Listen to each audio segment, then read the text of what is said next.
Hubli high court, Bengaluru high court, supreme court, ಇದ್ರ ಜೊತೆಗೆ ಇಡಿ, IT, Lokayukta ತನಿಖೆಗಳು ನಿರಂತರ ಒಂದು ವಾರದಲ್ಲಿ 2-3 ದಿನ ನ್ಯಾಯಾಲಯ ಕೋರ್ಟ್ ತಿರುಗುವಂತ ಒಂದು ಪರಿಸ್ಥಿತಿಗೆ ನಾನು ತಂದು ಒಡ್ಡಿ ನಾನು ಒಂದು ಜರ್ಜರಿತರಾಗ್ಬಿಟ್ಟಿದ್ದೀನಿ.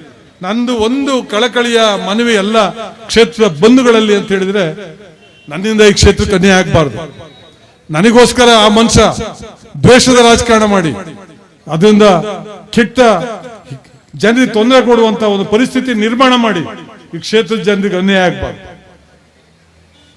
ನಾನಿವತ್ತು ನನ್ನೆಲ್ಲ ನೀವು ಬೈಬೋದು, ನಾನೊಂದು ಗೋಷ್ಠಿಯನ್ನು ಮಾಡ್ತೇನೆ. ಇವತ್ತು ನಿಮಗೆ ಮಾನ ಮರ್ಯಾದೆ ಇದ್ರೆ, ಈ ಕ್ಷೇತ್ರದ ಬಗ್ಗೆ ಗೌರವ ಇದ್ರೆ, ಈ ಕ್ಷೇತ್ರದ ಬಗ್ಗೆ ಮಾಡಿರ್ತಕ್ಕಂಥ ಅನ್ಯಾಯವನ್ನ ಮನವರಿಕೆ ಮಾಡಿಕೊಂಡು, ಈ ಕ್ಷೇತ್ರದ ಮಹಿಳೆಯರಿಗೆ ಮಾಡಿರ್ತಕ್ಕಂಥ ಅನ್ಯಾಯವನ್ನು ಮನವರಿಸಿಕೊಂಡು ನೀವು ನಾಳೆ ಡಿಕ್ಲೇರ್ ಮಾಡಬೇಕು, ನಾನು ಮುಂದೆ ಈ ಕ್ಷೇತ್ರದ ಚುನಾವಣೆಗೆ ನಿಲ್ಲದಿಲ್ಲ ಅಂತೇಳಿ. ನಾನು ನಾಳೆ ಡಿಕ್ಲೇರ್ ಮಾಡ್ತೇನೆ, ನಾನು ಈ ಕ್ಷೇತ್ರದ ಚುನಾವಣೆಗೆ ನಾನು ನಿಲ್ಲದಿಲ್ಲ.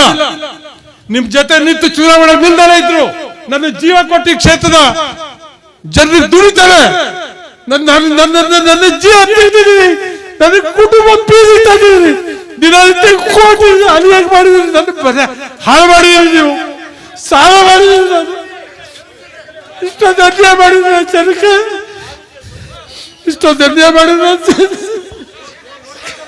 ಜನಗೆ ಅನ್ಯಾಯ ಮಾಡಿಲ್ಲ, ಚೆನ್ನಾಗನ್ಯಾಯ ಮಾಡಿಲ್ಲ. ನಾನು ಇವತ್ತು ವಾಸ್ತೆ ಮಾಡ್ತಾರೆ, ನಾನಿಲ್ಲದಿಲ್ಲ ಚುನಾವಣೆಗೆ, ನೀವ್ ಯಾರು ಹಾಕಿದ್ದೀನಿ.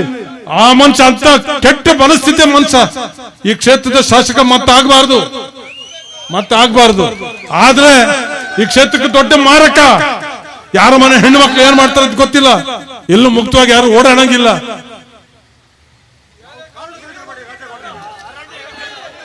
ನನಗೆ ಎಷ್ಟು 365 ರಾತ್ರಿ ಕಣ್ಣೀರಲ್ಲಿ ಕೈ ತೋರಿಸಿ ನಿದ್ದೆ ಮಾಡಕ್ ಬಿಡೋದಿಲ್ಲ. ಬೆಳಗ್ಗೆ ಎದ್ರು ಕೋರ್ಟ್, ಜನರ ಸಮಸ್ಯೆಗೆ ಬರ್ಬೇಕು, ಕಾಡು ಪ್ರಾಣಿ ದಾಳಿಗೆ ಬರ್ಬೇಕು, ರೈತರು ಜಮೀನು ಕಿತ್ತಕ್ ಬರ್ಬೇಕು.